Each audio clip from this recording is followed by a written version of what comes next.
دخل الجنہ کہ جس شخص کی آخری بات لا الہ الا اللہ ہو وہ جنت میں داخل ہوگا۔ حضرت حذیفہ بن یمان رضی اللہ تعالیٰ عنہ سے روایت کہ رسول اکرم صلی اللہ علیہ وسلم نے ارشاد فرمایا من قال لا الہ الا اللہ ابتغاء وجہ اللہ ختم له بها دخل الجنہ ومن صام یوما ابتغاء وجہ اللہ ختم له بها دخل الجنہ ومن تصدق بصدقۃ ابتغاء وجہ اللہ ختم له بها دخل الجنہ۔ جس شخص نے محض اللہ رب العالمین کو راضی کرنے کے لیے لا الہ الا اللہ کہا اور اسی پر اس کا خاتمہ ہو گیا تو وہ جنت میں داخل ہوگا، اور جس شخص نے صرف اللہ تعالیٰ کی رضا کی خاطر ایک دن کا روزہ رکھا اور اسی پر اس کا خاتمہ ہو گیا تو وہ بھی جنت میں داخل ہوگا، اور جس شخص نے صرف اللہ رب العالمین کی رضا کی خاطر صدقہ کیا اور اسی پر اس کا خاتمہ ہو گیا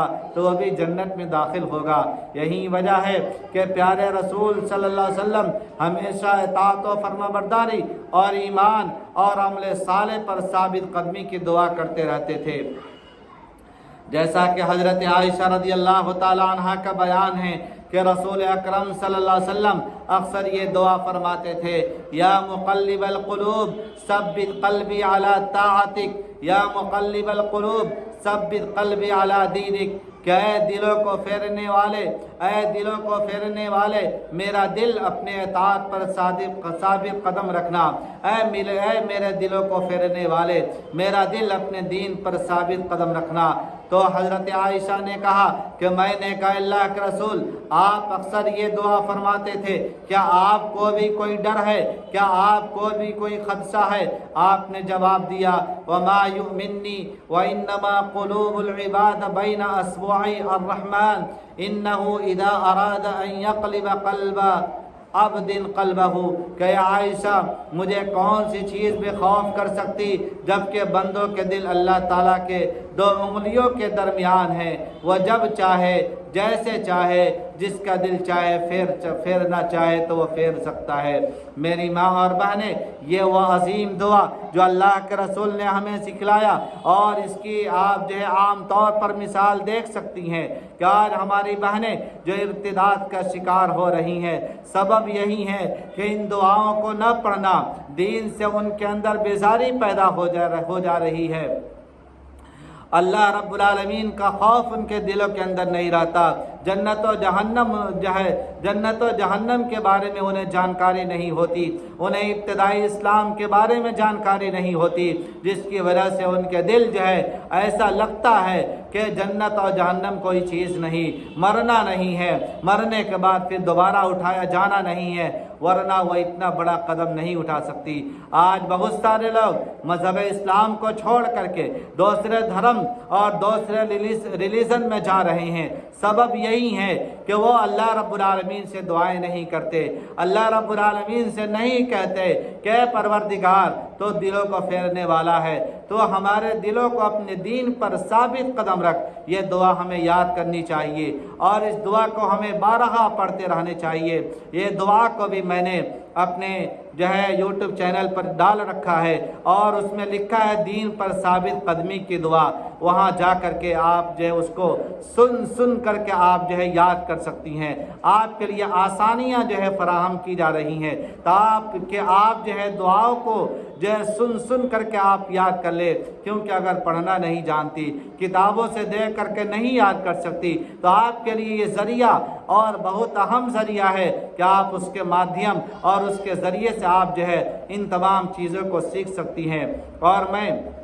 جو ہے میری کوشش یہ ہے کہ میں جو ہے دین اسلام کی بنیادی باتیں، خصوصی طور پر بچوں کے لیے بھی دین کی باتیں اپنے انداز میں کیا ہے بالکل سوالیہ انداز میں رکھنے کی کوشش کی ہے، اور یہ سلسلہ میرا جاری ہے۔ اس لیے میں گزارش کروں گا آپ تمام لوگوں سے کہ آپ جو ہے ضرور جو ہے میرے یوٹیوب چینل پر پہنچ کر کے جو ہے سبسکرائب بھی کریں، اور پھر جو ہے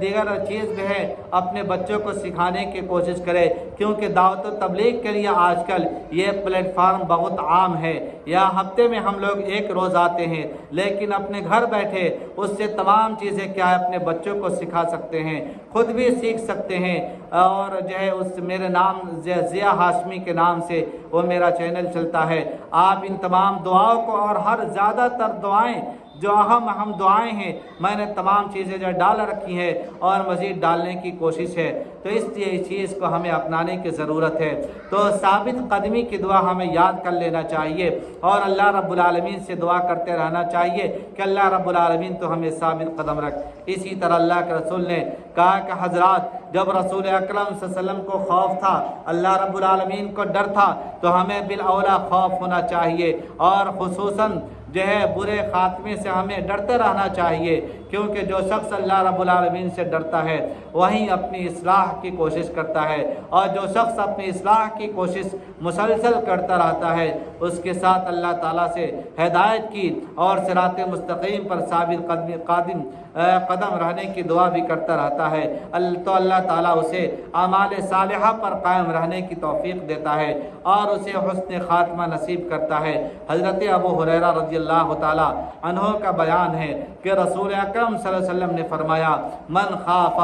ادلج ومن ادلج بلغ المنزل الا ان سلعۃ اللہ غالیۃ الا ان سلعۃ اللہ الجنہ، کہ جس شخص کو خوف ہوتا ہے وہ رات بھر چلتا رہتا ہے، اور جو آدمی رات بھر چلتا رہتا ہے وہ منزل پر پہنچ جاتا ہے، خبردار اللہ رب العالمین کا سودا مہنگا ہے اور اللہ تعالیٰ کا سودا کیا ہے؟ جنت ہے۔